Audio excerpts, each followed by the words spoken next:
Team JMS ಶ್ರೀಯುತ ಸಿದ್ದೇಶ್ವರ ಅವರ ಅಭಿಮಾನಿ ಬಳಗದ ಅಭಿನಂದನಾ ಸಮಾರಂಭವನ್ನ, ಹುಟ್ಟುಹಬ್ಬದ ಅಭಿನಂದನಾ ಸಮಾರಂಭವನ್ನ ಅಧ್ಯಕ್ಷತೆಯನ್ನ ವಹಿಸಿಕೊಂಡಿರ್ತಕ್ಕಂಥ ಬಿ ಹರೀಶ್ ಅವರೇ, ನಮ್ಮೆಲ್ಲರಿಗೂ ಹಿರಿಯರು, ನಮ್ಮ ಆತ್ಮೀಯರು, ನಮ್ಮ ಟೀಮಿನ ಹಿರಿಯರು ಕೂಡ ಶ್ರೀಯುತ ಈ ಸಮಾರಂಭದ ಹುಟ್ಟುಹಬ್ಬಕ್ಕೆ, ಅವರ ಹುಟ್ಟುಹಬ್ಬಕ್ಕೆ ನಮ್ಮನ್ನೆಲ್ಲರನ್ನು ಕೂಡ ಆಹ್ವಾನಿಸಿ, ಇಬ್ಬರೂ ದಂಪತಿಗಳು ಶ್ರೀಯುತ ಸಿದ್ದೇಶ್ವರ ಅವರು ಮತ್ತು ಶ್ರೀಮತಿ ಸಿದ್ದೇಶ್ವರ ಅವರಿಗೆ ನನ್ನ ಪ್ರಣಾಮಗಳನ್ನ ಸಲ್ಲಿಸುತ್ತಾ, ಅರವಿಂದ್ ನಿಂಬಾಳೆ ಅವರೇ, ನನ್ನ ಆತ್ಮೀಯರಾಗಿದ್ದ ಶಿವಶಂಕರ್ ಅವರೇ, ನಮ್ಮ ಬಿ ವಿ ನಾಯಕರು ಅವರೇ, ನಮ್ಮ ರವಿ ಬಿರಾದರ್ ಅವರೇ, ಭರತ್ ಅವರೇ, ದಾವಣಗೆರೆ ಇಡೀ ಜಿಲ್ಲೆಯ ಎಲ್ಲ ಆತ್ಮೀಯ ಬಂಧುಗಳೇ, ರಾಮಚಂದ್ರಪ್ಪನವರೇ, ರಾಜೇಶ್ ಅವರೇ ಮತ್ತು ಸಹಕಾರ ಕ್ಷೇತ್ರದ ಅಧ್ಯಕ್ಷರು ನಮ್ಮ ಶಿವಕುಮಾರ್ ಮತ್ತು ನಿಂಗಣ್ಣವರೇ ಮತ್ತು ವೇದಿಕೆ ಮೇಲೆ ಕುಳಿತಿರ್ತಕ್ಕಂಥ ಎಲ್ಲ ಆತ್ಮೀಯ ಬಂಧು ಮಿತ್ರರೇ, ಸಿದ್ದೇಶ್ವರ ಅವರ ಎಲ್ಲ ಕುಟುಂಬಸ್ಥರೇ ಮತ್ತು ಅಭಿಮಾನಿ ಬಂಧುಗಳೇ, ಬಹಳ ಸಂತೋಷ ಆಗತ್ತೆ. ಒಂದು ಹುಟ್ಟುಹಬ್ಬ ಅಂದ ತಕ್ಷಣನೇ ಮೊದಲನೇದಾಗಿ ನಮಗೆ ನೆನಪನ್ನ ಬರ್ತಕ್ಕಂಥದ್ದು ನಮ್ಮ ಹುಟ್ಟುಹಬ್ಬಗಳನ್ನ ನಾವು ಯಾತಕ್ಕೆ ಮಾಡ್ಕೊಳ್ತೀವಿ ಅನ್ನೋದೇ ನಮಗೆ ಗೊತ್ತಾಗ್ಬೇಕಾಗತ್ತೆ. ಹುಟ್ಟುಹಬ್ಬವನ್ನ ನಾವು ಸ್ವಾಭಾವಿಕವಾಗಿ ನಮಗೆ ನಮ್ಮ ತಂದೆ ತಾಯಿಗಳು ಹೇಳ್ಕೊಡ್ತಕ್ಕಂಥದ್ದು ರಾಮನ, ಹನುಮಂತನ, ಬಸವಣ್ಣವರ ಅನೇಕ ಹಬ್ಬಗಳನ್ನ ನಾವು ಮಾಡ್ತಾ ಬರ್ತೀವಿ. ಅವತ್ತು ಅವರ ಚರಿತ್ರನ ಹೇಳ್ತಾ ಬರ್ತಾರೆ, ಅವರ ಪುಣ್ಯ ಸ್ಮರಣೆಗಳನ್ನ ಮಾಡ್ತೀವಿ. ರಾಮಾಯಣವನ್ನ ದೇವರ ನಮಗೆ ಅಂತ ದಿನದಲ್ಲಿ ಹುಟ್ಟಿದ್ದಾರೆ, ಇಂಥ ಸಾಧನೆಯನ್ನ ಮಾಡಿದ್ದಾರೆ ಅಂತೇಳಿ. ಇವತ್ತು ರಾಮನ ಜನ್ಮಭೂಮಿನಲ್ಲಿ ಹೇಗೆ ಅಯೋಧ್ಯೆಯಲ್ಲಿ ರಾಮನ ಪುಣ್ಯ ಸ್ಮರಣೆಗಳನ್ನ ಮಾಡ್ತಾರೋ, ಇವತ್ತು ದಾವಣಗೆರೆನಲ್ಲೂ ಕೂಡ ಸಿದ್ದೇಶ್ವರ ಅವರ ಸಾಧನೆಗಳನ್ನ ಇಟ್ಕೊಂಡು ನಾವಿವತ್ತು ಸ್ಮರಣೆ ಮಾಡ್ತಾ ಇದ್ದೀವಿ. ಸಿದ್ದೇಶ್ವರ ಈ ತರ ಕೊಡುಗೆಗಳನ್ನ ತಮ್ಮ ಜನತೆಗೆ ಮಾಡ್ತಾ ಬಂದಿದ್ದಾರೆ, ಒಬ್ಬ ಜನಪ್ರತಿನಿಧಿಯಾಗಿ ಅಂತಕ್ಕಂಥದ್ದು. ಹಾಗಾಗಿ ದಾವಣಗೆರೆಗೆ ಮತ್ತು ನಮಗೂ ಅವಿನಾಭಾವವಾಗಿರ್ತಕ್ಕಂಥ ಸಂಬಂಧಗಳಿದ್ದಾವೆ. ನಮ್ಮ ಅಪ್ಪವರು ಅಲ್ಲಿಂದ ಬಂಗಾರಪ್ಪನವರು ಇಲ್ಲೇ ನಮಗೆ ಆಗಿನ ಸಂದರ್ಭದಲ್ಲಿ ಇಲ್ಲಿಗೆ ಓದೋದಕ್ಕಂತೇಳಿ ಬಂದವರು. ಅವರು ಹೈಸ್ಕೂಲ್ ಮುಗಿಸ್ಬಿಟ್ಟು ಓದಕ್ಕಂತ ಬಂದಂತ ಸಂದರ್ಭದಲ್ಲಿ ದಾವಣಗೆರೆಯ ಮಂಡಕ್ಕಿ ಮಿರ್ಚಿ ನಿಮ್ಮ ಆವಾಗಿನ ಹಳೆ BH ರೋಡಲ್ಲಿ ಸರ್ಕಲ್ ಅಲ್ಲಿ ನಿಂತು ಸಡ್ ಸಾಹೇಬ್ರು ನಮ್ಗೆಲ್ಲರನ್ನು ತೋರ್ಸೋರು. ಇಂಥ ಮನೆಯಲ್ಲಿ ನಾನು ಓದಿದ್ದೆ, ಇಂಥ ಮನೆಯಲ್ಲಿ ನನಗೆ ಸ್ನೇಹಿತರಿದ್ದಾರೆ, ಇಂಥ ಮನೆಯಲ್ಲಿ ಗುರುಗಳಿದ್ದಾರೆ. ದಾವಣಗೆರೆ ಅಂದ್ರೆ ಇದು ಸೆಂಟರ್ ಪ್ಲೇಸ್, ಇಡೀ ಕರ್ನಾಟಕದ ಕೇಂದ್ರಿತವಾಗಿರ್ತಕ್ಕಂಥ ಶಕ್ತಿ ಅಂತ ಹೇಳಿ ಒಂದು ಕಾಲದಲ್ಲಿ ನಿಂತಿರ್ತಕ್ಕಂಥ ದಾವಣಗೆರೆ ಜಿಲ್ಲೆ. ದಾವಣಗೆರೆನೇ ಅಂದ್ರೆ ಹಾಗೆ.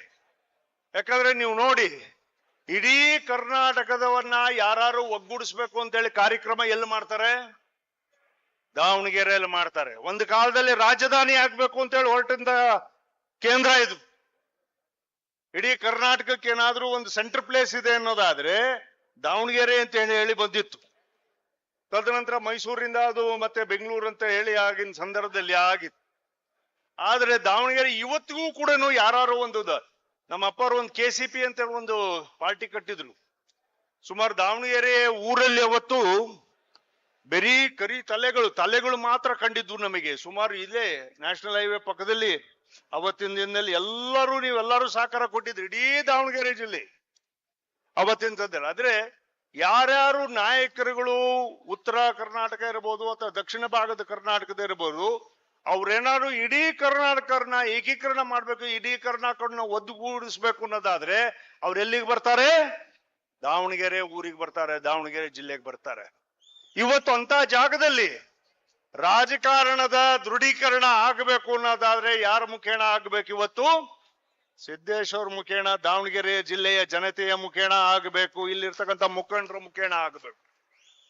ಹಾಗಾಗಿ ನಾವಿವತ್ತು ಪ್ರತಾಪ್ ಸಿಂಹ ಅವರು ಬಹಳಷ್ಟು ವಿಶ್ಲೇಷಣೆಗಳನ್ನ ಮಾಡಿದ್ದಾರೆ ಅಭಿವೃದ್ಧಿ ಬಗ್ಗೆ, ರಾಜಕಾರಣದ ಬಗ್ಗೆ.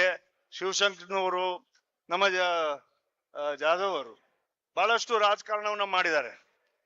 ರಾಜಕಾರಣ ಅನ್ನೋದು ದಾವಣಗೆರೆ ಜನಕ್ಕೆ ಹೇಳ್ಕೊಡ್ತಕ್ಕಂತ ಅವಶ್ಯಕತೆಗಳಿಲ್ಲ. ಇಲ್ಲಿ ರಕ್ತದ ಕಣಕಣಲ್ಲೂ ಕೂಡ ಹೋರಾಟವನ್ನ ರೂಢಿ ಮಾಡ್ಕೊಂಡ್ ಬಂದಿರತಕ್ಕಂತ ಜನ, ಇದು ಗಂಡು ಮೆಟ್ಟಿರ್ತಕ್ಕಂತ ಜನ ಇಲ್ಲಿ ಇರ್ತಕ್ಕಂಥವ್ರು. ತೀರ್ಮಾನ ತಗೊಂಡ್ರೆ ಅದನ್ನ ಸಾಧಿಸೇ ತೀರ್ತಾರೆ ಅಂತಕ್ಕಂಥ ವಾದವನ್ನಿದೆ. ಹಾಗಾಗಿ ಈ ಸಾರಿ ನಾವು ಸನ್ಮಾನ್ಯ ನಮ್ಮ ಪ್ರಧಾನಮಂತ್ರಿಗಳು ಶಿವಮೊಗ್ಗಕ್ಕೆ ಬಂದಂತ ಸಂದರ್ಭದಲ್ಲಿ ಅಮ್ಮವರು ಅವ್ರ ಪಕ್ಕದಲ್ಲಿ ನಿಂತಿದ್ರು. ದೊಡ್ಡ ನೀವೆಲ್ಲರೂ ಕೂಡ ಬಂದಿದ್ರಿ ಅವತ್ತು, ಬಹಳಷ್ಟು ಜನ ನೀವೆಲ್ಲರೂ ಕೂಡ ಶಿವಮೊಗ್ಗಕ್ಕೆ ಬಂದಿದ್ರಿ ಅವತ್ತು. ಬಹಳಷ್ಟು ದೊಡ್ಡ ಸಭೆ ಆಗಿತ್ತು. ನಾವು ಅವತ್ತು ಶಿವಮೊಗ್ಗ ಮತ್ತು ದಾವಣಗೆರೆ ಆ ಸಮಾರಂಭವನ್ನ ನೋಡಿ ಗೆದ್ದೇ ಗೆಲ್ತೀವಿ ಅಂತಕ್ಕಂಥ ವಿಶ್ವಾಸ ನಮ್ಮೆಲ್ಲರಿಗೂ ಇತ್ತು. NDA ಪಾರ್ಟ್ನರ್ಸ್ ಜೊತೆಗೆ ನಮ್ಮ JDS ಎಲ್ಲರೂ ಕೂಡ ಬಂದಿತ್ತು. ನಾವು ಗೆದ್ದೇ ಗೆಲ್ತೀವಿ ಇದೆರಡು ಜಿಲ್ಲೆಗಳನ್ನ, ಯಾರೇನಾದ್ರೂ ಆಗ್ಲಿ, ಆದ್ರೆ ಶಿವಮೊಗ್ಗ ಮತ್ತು ದಾವಣಗೆರೆ ಗೆಲ್ತೀವಿ ಅಂತ. ಆದ್ರೆ ಮೀರ್ ಸಾಧಕರು ಒಂದ್ ಸ್ವಲ್ಪ ಜನ ನಮಗೆ ಮೋಸ ಮಾಡಿದ್ದಾರೆ ನಮಗೆ. ಆದ್ರೆ ರಾಜಕಾರಣದಲ್ಲಿ ಬೆನ್ನಿಗೆ ಚೂರಿ ಇರತಕ್ಕಂಥವ್ರಿಗೆ ತಕ್ಕ ಪಾಠವನ್ನ ನಾವು ಕಲಿಸ್ಬೇಕು ಅನ್ನೋದಾದ್ರೆ ಪ್ರಜಾಪ್ರಭುತ್ವದಲ್ಲಿ ನಾವ್ ಎಲ್ಲಿತ್ಕೋಬೇಕು, ಒಂದೇ ವೇದಿಕೆ ಮೇಲೆ ಅವ್ರ ಎದುರಿಗಿತ್ತು ಹೋರಾಟ ಮಾಡ್ತಕ್ಕಂಥ ಛಲವನ್ನ ಹೊತ್ತಾಗ ಮಾತ್ರ ಇದು ಸಾಧ್ಯ ಇದೆ. ಬೆನ್ನಿ ಚೂರಿಗೆ ಆಗ್ತಕ್ಕಂಥ ಕೆಲಸವನ್ನ ಮಾಡೋದಿಲ್ಲ. ಆ ಹೋರಾಟವೇ ಅದರ ನೇತೃತ್ವವನ್ನ ಇವತ್ತು ಸಿದ್ದೇಶಣ್ಣವರು ಬಿಜೆಪಿ ಪಕ್ಷವನ್ನ ಕಟ್ಟಿ ಸರಿಯಾದಂತ ಹಾದಿಗೆ ತಂದೇ ತೀರ್ತೀವಿ ಅಂತಕ್ಕಂಥ ವಾದವನ್ನ ಇಟ್ಕೊಂಡು ಇವತ್ತು ವಕ್ಫ್ ಹೋರಾಟದಲ್ಲಿ ಮುಂಚೂಣಿಯಲ್ಲಿ ಅರವಿಂದ್ ಲಿಂಬಾವಳಿ ಅವರು, ರಮೇಶ್ ಜಾರಕಿಹೊಳಿ ಅವರು, ಸಿದ್ದೇಶಣ್ಣವರು, BP ಹರೀಶ್ ಅವರು, ಪ್ರತಾಪ್ ಸಿಂಹ ಅವರು, BV ನಾಯಕರುಗಳು, ಅನೇಕ ನಾಯಕರುಗಳು ಇವತ್ತರ ಮುತುವರ್ಜಿಯನ್ನ ವಹಿಸಿದ್ದಾರೆ. ಇವತ್ತು ವಾಲ್ಮೀಕಿ ಹಗರಣದ ಬಗ್ಗೆ ಇವತ್ತೇನ್ ಪ್ರತಾಪ್ ಸಿಂಹ ಪ್ರಸ್ತಾಪ ಮಾಡಿ ಹೋದ್ರು, ಅಷ್ಟಕ್ಕೆ ನಿಲ್ಲೋದಿಲ್ಲ. CBIನವರು ಅವ್ರು ಮುಂದುವರ್ಸ್ಕೊಂಡು ಹೋಗ್ತಕ್ಕಂಥ ಕೆಲಸ ಮಾಡ್ಲಿ. ಆದ್ರೆ ನುಸುಳುಕೋರರು ಬಂದಿದ್ದಾರೆ. ಬಾಂಗ್ಲಾದೇಶದಿಂದ, ಪಾಕಿಸ್ತಾನವ್ರನ್ನ ಕೆಲವರು ಕಳಿಸಿದೀವಿ. ಆದ್ರೆ ಕರ್ನಾಟಕದಾದ್ಯಂತ ಇವತ್ತು ನುಸುಳುಕೋರರು ಬಂದಿದ್ದಾರೆ. ನಮ್ಮ ರೈತರ ಕೆಲಸಗಳನ್ನ ಕಸ್ಕೊಂಡಿದ್ದಾರೆ. ನಮ್ಮ ಬೆಂಗಳೂರಿನಲ್ಲಿ ಬಹಳಷ್ಟು ಜನ ಇಲ್ಲಿಂದ ಗುಳೆ ಹೋಗ್ಬಿಟ್ಟು ಕಾಫಿ ಸೀಮೆಲ್ ಕೆಲಸ ಮಾಡ್ತಾ ಇದ್ವಿ, ಮತ್ತೊಂದ್ ಕಡೆ ಕೆಲಸ ಮಾಡ್ತಾ ಇದ್ವಿ. ದಾವಣಗೆರೆ ಜನ ಬಹಳಷ್ಟು ಜನ ಬರೋರು ಕಾಫಿ ಸೀಮೆಗೆ, ಬೆಂಗಳೂರಿಗೆ ದುಡಿಯಕ್ಕೆಲ್ಲ. ಅವೆಲ್ಲವೂ ಕೂಡ ತಪ್ಪೋಗಿದಾವೆ. ಹಾಗಾಗಿ ಆ ವಿಚಾರವಾಗೂ ಕೂಡ 13ನೇ ತಾರೀಕಿಗೆ ಅದನ್ನು ಶುರು ಮಾಡ್ಕೊಳ್ತಾ ಇದ್ದೀವಿ. ಅಂದ್ರೆ ನಮ್ಮ ಕನ್ನಡಿಗರಿಗೆ, ನಮ್ಮ ಬಡವರಿಗೆ, ನಮ್ಮ ರೈತರಿಗೆ ಕಾರ್ಯಕ್ರಮಗಳು ದಕ್ಕಿಸ್ಕೊಡ್ಬೇಕು ಅಂತೇಳಿ. ಹಾಗಾಗಿ ಇವತ್ತಿನ ಈ ಸಂದರ್ಭದಲ್ಲಿ ನಾನು ಮತ್ತೆ ಹೆಚ್ಚಾಗಿ ಎಳೆಯೋದಕ್ಕೆ ಹೋಗಲ್ಲ. ಯಾಕಂದ್ರೆ ಈಗಾಗಲೇ 2 ಗಂಟೆ ಆಗಿದೆ. ಸನ್ಮಾನಿತರು ಅಭಿನಂದನಾರ್ಹರು ಮಾತನಾಡ್ಬೇಕು, ಹಿರಿಯರಾಗಿರ್ತಕ್ಕಂಥ ಅರವಿಂದ್ ಲಿಂಬಾವಳಿ ಅವರು ಮಾತಾಡ್ಬೇಕು, ಅಧ್ಯಕ್ಷರು ಭಾಷಣ ಆಗಬೇಕು, BP ಹರೀಶ್ ಅವ್ರದ್ದು.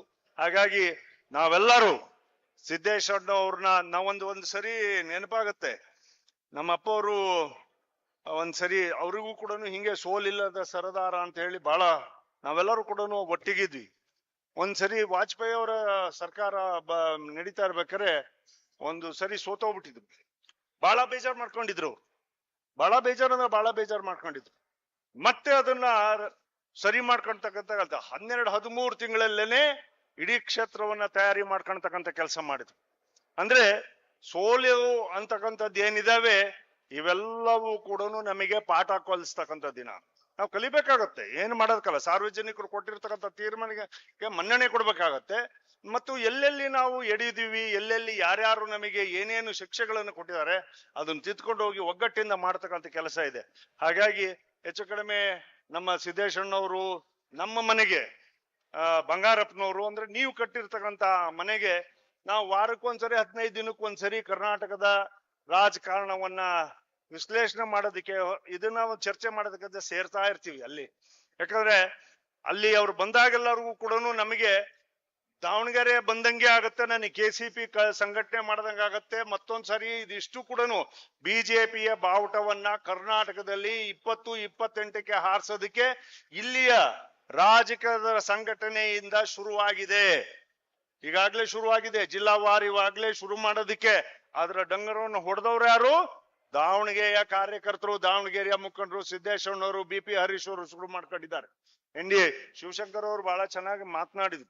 ಎಲ್ಲದನ್ನು ಅವರು ಇಲ್ಲಿಯ ಸ್ಥಳೀಯವಾಗಿರ್ತಕ್ಕಂಥದ್ದನ್ನ ಮಾತಾಡಿದ್ದಾರೆ. ಈಗ ಯಾರೇ ಏನೇ ಮುಂದಕ್ಕೆ ಪಕ್ಷದ ಆದೇಶಕ್ಕಿಂತ ನಾವು ಯಾರು ಕೂಡ ದೊಡ್ಡವರಲ್ಲ. ನಾವೆಲ್ಲರೂ ಕೂಡ ಹಿಂದೆನೂ ಕೂಡ ಪಕ್ಷದ ಆದೇಶವನ್ನ ಪಾಲನೆ ಮಾಡಿದೀವಿ, ಈಗೂ ಪಾಲನೆ ಮಾಡುತ್ತಾ ಇದ್ದೀವಿ. ಮುಂದಕ್ಕೂ ಕೂಡ ನಾವು ಯಾವುದೇ ಕಾರಣಕ್ಕೂ ಕೂಡ ಪಕ್ಷದ ಆದೇಶವಾಗಿ ವಿರುದ್ಧ ಹೋಗ್ತಕ್ಕಂಥ ಮಾತು ಇಲ್ಲೇ ಇಲ್ಲ. ಇವತ್ತು ನಾವು ಕಾಂಗ್ರೆಸ್ಸಿನ ಆಡಳಿತವನ್ನ ನೋಡಿದ್ರೆ ನಮ್ಗೆಲ್ಲರಿಗೂ ಕೂಡ ಕರ್ನಾಟಕ ದಿಕ್ಕು ತಪ್ಪು ಹೋಗಿದೆಯಲ್ಲಪ್ಪ ಅನ್ಸ್ಬಿಡ್ತದೆ. ಎಲ್ಲೋ ಯಾವ್ಯಾವ ಹಂತಕ್ಕೆ ಹೋಗಿ ನಿಂತು ಬಿಟ್ಟಿದೆಯಲ್ಲ ಅಂತಿದೆ. ಅದಿಷ್ಟಕ್ಕೂ ಕೂಡ ಈ ಸಭೆ ಇವತ್ತು ಏನು ತಾವು ಸೇರಿದ್ದೀರಿ, ಇವತ್ತು ಹುಟ್ಟದ ಹಬ್ಬದ ಒಂದು ಕಾರ್ಯಕ್ರಮ ನಿಮಿತ್ತವಾಗಿ ನಾವು ಸೇರ್ಕೊಂಡಿದ್ರು ಕೂಡ ಇದು ಒಂದ್ ಕಡೆಗೆ ಮುನ್ಸೂಚನೆ. ದಾವಣಗೆರೆಯನ್ನ ನಾವು ಮತ್ತೊಂದು ಸಾರಿ ಬಿಜೆಪಿಯ ತೆಕ್ಕೆಯಕ್ಕೆ ತೆರತಕ್ಕಂಥದ್ದು ನಿಶ್ಚಿತ. ಮತ್ತೊಂದು ಸಾರಿ ನಾವು ಸಿದ್ದೇಶ್ವರನವ್ರನ್ನ ಅವರ ರಾಜಕಾರಣಕ್ಕೆ ದೃಢೀಕರಣ ಮಾಡೋದು ನಿಶ್ಚಿತ ಅಂತಕ್ಕಂಥದ್ದು ಇದಾಗುತ್ತೆ ಅಂತಕ್ಕಂಥ ಮಾತಿನೊಂದಿಗೆ ಹೇಳ್ತಾ 74ನೆಯ ಹುಟ್ಟು ಹಬ್ಬವನ್ನ ನಮ್ಮ ಇಡೀ ನಮ್ಮ ಶಿವಮೊಗ್ಗ ಜಿಲ್ಲೆಯ ಬಹಳಷ್ಟು ಜನ ಮುಖಂಡರು ಕೂಡ ಇಲ್ಲಿ ಬಂದಿದ್ದಾರೆ. ಅವರನ್ನ ಒಂದು ಸನ್ಮಾನಿಸಬೇಕು, ಅವರಿಗೆ ಅವರಿಂದ ಆಶೀರ್ವಾದ ಪಡಬೇಕು ಅಂತೇಳಿ ಅವರನ್ನು ಕೂಡ ನಾನು ಅಭಿನಂದನೆ ಹೃತ್ಪೂರ್ವಕವಾಗಿ ಅಭಿನಂದಿಸ್ತೇನೆ. ನಮ್ಮ ಜೊತೆಗೆ ಅವರು ಕೂಡ ಇಲ್ಲಿ ಬಂದಿದ್ದಕ್ಕೆ ಅವರಿಗೆ ನಮ್ಮ ಇಡೀ ಜಿಲ್ಲೆಯ ಪರವಾಗಿ ಮತ್ತು ಎಲ್ಲದಕ್ಕಿಂತ ಹೆಚ್ಚಾಗಿ ಸಿದ್ದೇಶ್ವರನವ್ರು ನಮ್ಮ ಅಪ್ಪ ಅವರಿಗೆ ಬಹಳ ಹತ್ರ, ಅಡಿಕೆ ವ್ಯಾಪಾರ, ಅಡಿಕೆ ಅವರಿಗೆ ಮತ್ತು ನಮ್ಮ ಅಪ್ಪರಿಗೆ ಕಷ್ಟ ಕಾಲದಲ್ಲಿ ಅವ್ರು ಸಹಾಯ ಮಾಡ್ತಾ ಬಂದಿದ್ದಾರೆ. ನಮ್ಮ ಅಪ್ಪರಿಗೆ ಅದು ಯಾವುದೋ ಒಂದು ರಾಜಕಾರಣಕ್ಕಲ್ಲ. ನಮ್ಮ ಅಪ್ಪರು ಎಲ್ಲರೂ ಒಂದ್ ಹತ್ರ ಬೇಕು ಅಂದ್ರೆ ಸಿದ್ದೇಶಣ್ಣವ್ರಿಗೆ ಫೋನ್ ಮಾಡ, ಅವ್ರು ನನ್ನ ಜೊತೆಗೆ ಇರ್ತಾರೆ ಅಂತೇಳಿ. ಅಂದ್ರೆ ಅಷ್ಟು ಕಾನ್ಫಿಡೆನ್ಸ್ ಬಂಗಾರಪ್ಪನವ್ರಿಗೆ. ರಾಜಕಾರಣಕ್ಕೂ ಅಷ್ಟೇ ಒಂದ್ಸರಿ ಆ ಕಡೆ ಶಿವಮೊಗ್ಗ ಜಿಲ್ಲೆ ಎಲ್ಲಾರನು ಕೂಡ ಸಿದ್ದೇಶ್ವರನವ್ರಿಗೆ ಹೇಳು, ಅವ್ರ ಟೀಮ್ನವ್ರು ಬಂದು ನಮಗೆ ಕೆಲಸ ಮಾಡ್ತಾರೆ, ಅವ್ರಿಗೂ ಮಾಡೋದ್ ಗೊತ್ತಿದೆ ಅಂತ ಹೇಳಿ. ಅಂದ್ರೆ ಅಷ್ಟು ಸಂಬಂಧಗಳನ್ನ ಇವತ್ತು ಕೂಡ ರಾಜಕೀಯವಾಗಿ ಇಟ್ಕೊಳ್ತಕ್ಕಂಥ ಶಕ್ತಿ ಸಿದ್ದೇಶ್ವರನವ್ರಿಗೆ ಇದ್ದೇ ಇದೆ. ಅದನ್ನ ಮುಂದುವರ್ಸ್ಕೊಂಡು ಹೋಗ್ತಕ್ಕಂಥ ಮತ್ತು ಅವರ ಆಶೀರ್ವಾದವನ್ನ ನಾವು ಯುವಕರಾಗಿ ನೀವು ಕೊಟ್ಟಿರ್ತಕ್ಕಂಥ ಆದೇಶಗಳನ್ನ ಬರೀ ಪಕ್ಷದ ಮಾತ್ರ ಅಲ್ಲ, ನೀವು ಹಿರಿಯರಿದ್ದೀರಿ, ನೀವು ಹಿರಿಯರ ಆದೇಶಗಳನ್ನ ಪಾಲನೆ ಮಾಡ್ತಕ್ಕಂಥ ಹುಡುಗರಾಗಿ ನಾವೆಲ್ಲರೂ ಸದಾ ನಿಮ್ಮ ಜೊತೆಗೆ ಇರ್ತೀವಿ ಅಂತಕ್ಕಂಥ ಮಾತನ್ನ ತಮಗೆ ಹೇಳ್ತಾ ತಮಗೆ ಮತ್ತೊಮ್ಮೆ ಈ ಹುಟ್ಟು ಹಬ್ಬದ ಶುಭಾಶಯಗಳನ್ನ ತಿಳಿಸ್ತಾ ನನ್ನ ಮಾತಿಗೆ ವಿರಾಮವನ್ನು ಹೇಳ್ತೀನಿ. ಜೈ ಹಿಂದ್, ಜೈ ಕರ್ನಾಟಕ. ಧನ್ಯವಾದಗಳು ಸನ್ಮಾನ್ಯ ಕುಮಾರ್ ಬಂಗಾರಪ್ಪನವರಿಗೆ. ಈ ಸಭೆ ನಿರ್ದೇಶಿಸಿ ಅರವಿಂದ್ ಲಿಂಬಾಳವೆ ಸಾಹೇಬರು ಮಾತಾಡಬೇಕು. ಅಖಿಲ ಭಾರತ ವಿದ್ಯಾರ್ಥಿ ಪರಿಷತ್ನಿಂದ ರಾಜಕೀಯ ಜೀವನವನ್ನ ಪ್ರಾರಂಭ ಮಾಡಿ ಭಾರತೀಯ ಜನತಾ ಪಾರ್ಟಿಯನ್ನ ಇಡೀ